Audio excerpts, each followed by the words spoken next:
Welcome back to the channel, and today we're looking at Doom the Dark Ages, specifically the settings and things that you might want to look at and change, because this game's got lots of options even on consoles. Let's first just go into the settings and have a look. So we have here daze highlight, falter and daze circles, and parry circles. I haven't played the game yet, so I cannot give you any advice on what these do, but I'm assuming that because it shows on screen things that are happening due to the mechanics of this game.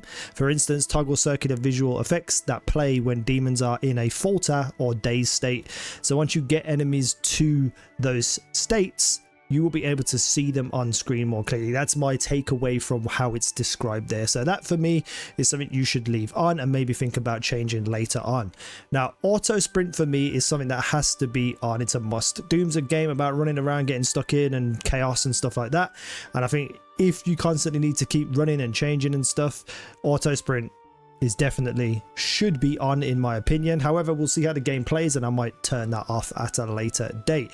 Now, auto switch, you know, when a weapon's empty or new, that's totally up to you. I like particularly to have auto switch a weapon new off, because if I'm not in the middle of a fight or something and I pick something up by accident and then I switch to it automatically, it might not be the thing that I want it to be. So I personally would switch off the weapon changing auto switch. Weapon bob, I like to have this off as well, just because some motion things really affect me and I don't like things that bounce while I'm running. It just throws me off completely. So weapon bob for me, off.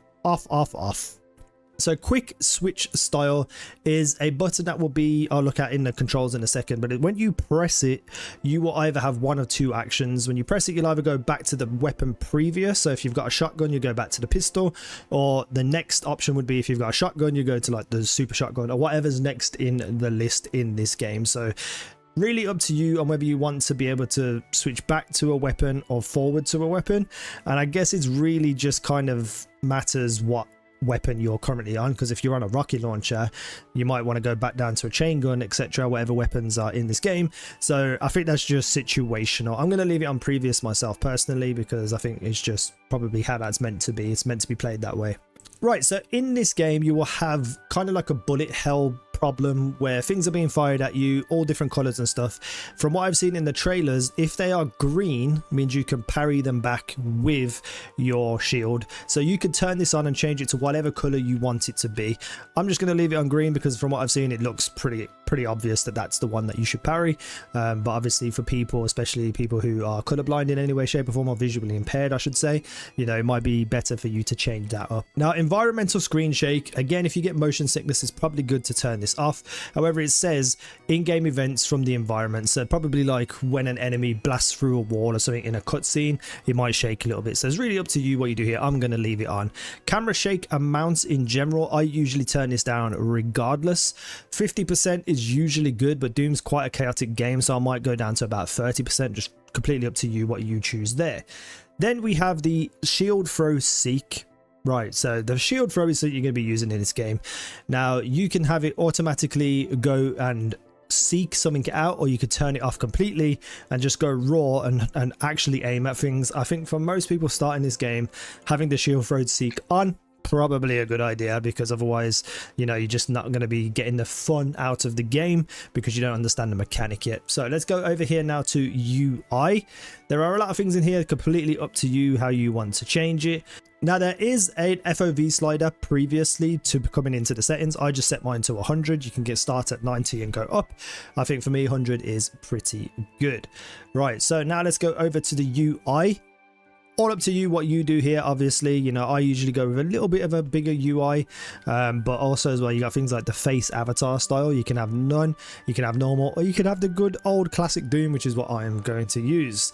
Everything else here just seems kind of obvious and stuff. However, I'm going to put on high contrast mode because you can see it gives like a black border behind the ammo and health count, which I think is really important for me personally, so that's good. We also have threat detector. Now, this is just how kind of hardcore you want to play the game. So it's off usually, but you can enable it to show parryable only things that are happening. So if someone's threw something at you which is parryable, it will come up on screen as a green thing for you to turn and parry it, or you could just have it on generally and you'll get green for parryable stuff and red for obviously enemies and stuff that are flying at you.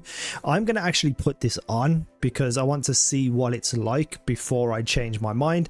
However, I think threat detector off in general is probably not that fun if you're, especially if you're like a new player or you haven't played Doom in a long time. I think at bare minimum you should have parryable only, just so that you can have fun with that mechanic. When it's coming, you can parry them. I'm going to go with on though personally. So we have options for objective marker style. So if you want to know where you're going next, you want to leave this always on screen. You can also have migrate to compass, which is objective markers will initially appear in the world but then move to be represented on the compass, which I'm assuming is at the top of the screen. So it's really up to you how much stuff you want on your screen. With how chaotic these games can be, I feel like migrate to compass is probably going to be the preferable option, because you'll get to see where those objectives are and then you can just check it out on the compass whenever you need it. I'm going to leave it on always on screen right now just to see how bad it is in the game or how good it is in the game. And then we could do style of weapon reticle. You can either have it as normal, which whatever the crosshair for that specific gun is, or you can change every crosshair for every gun to a dot, or off completely. I suggest going to normal because all guns are going to have different things. Hit markers on, subtitles up to you how you do it. I prefer them on. When it comes to audio, totally up to you, depends on your headset, your setup, etc. I'm not going to tell people how to do this. I particularly like to bring the music volume down just a little bit. It starts at, well, mine started on 80%, and then I'll put the sound effects up to be higher than the music volume. I think I'll just go like 85. Voice volume as well, I usually put this up because I want to hear the voices, so I feel like that's good enough for me. You can then choose your mix options, so off, headphones, etc, etc, and then you can have Slayer, Pain, vocalizations, and you can turn them on or off. I feel like you need these on. It's core part of Doom, so totally up to you. It might get kind of like frustrating over a certain period of time, so it's just up to you and what you want to do. That a lot of these things are. Sensitivity I haven't looked at yet in the game. This is something I'm going to change once I get in, etc. So all of that kind of stuff is just totally up to you and how you play the game. I like specifically usually to have a faster horizontal sensitivity than a vertical sensitivity, because I feel like being able to turn is more important than looking up and down. And also as well, if you turn and your vertical sensitivity is too high, you might start to turn upwards or downwards as you're turning on a horizontal axis. So me personally, that might actually be really good for me, a vertical of 32 and a horizontal of 40. All this stuff completely up to you. Aim assist, you can turn that off if you want. I'm going to see how powerful it is myself at 100%. I'm going to test it throughout all the different things later on. So interestingly, down here we have a weapon wheel open delay. So you're going to be able to hold a button to change through your weapons, whatever you want to choose. I don't understand why this is at 180 default, because surely everyone wants it to be an instant hold. Maybe if you accidentally press it when it's too low, so say it's down at like 70, if you press the button it might open really quickly, so that might be a problem. I'm just going to leave it at 100 because that's good. Then we have over here the different buttons that you can use. There's customizable things, so you could go southpaw default, but then you can go down and you can change everything as well. So really full customizing on the actual things. You can even go through and change your Atlan, your dragon, your turrets, all these things you're going to be able to use in the game. You can pretty much just change every single button for everything you could possibly do. I'm not going to touch them right now, might do later on down the line. Here's the field of view. You could go all the way up to 120. I typically like a 90 to 100 myself personally, especially when I'm playing on a smaller screen.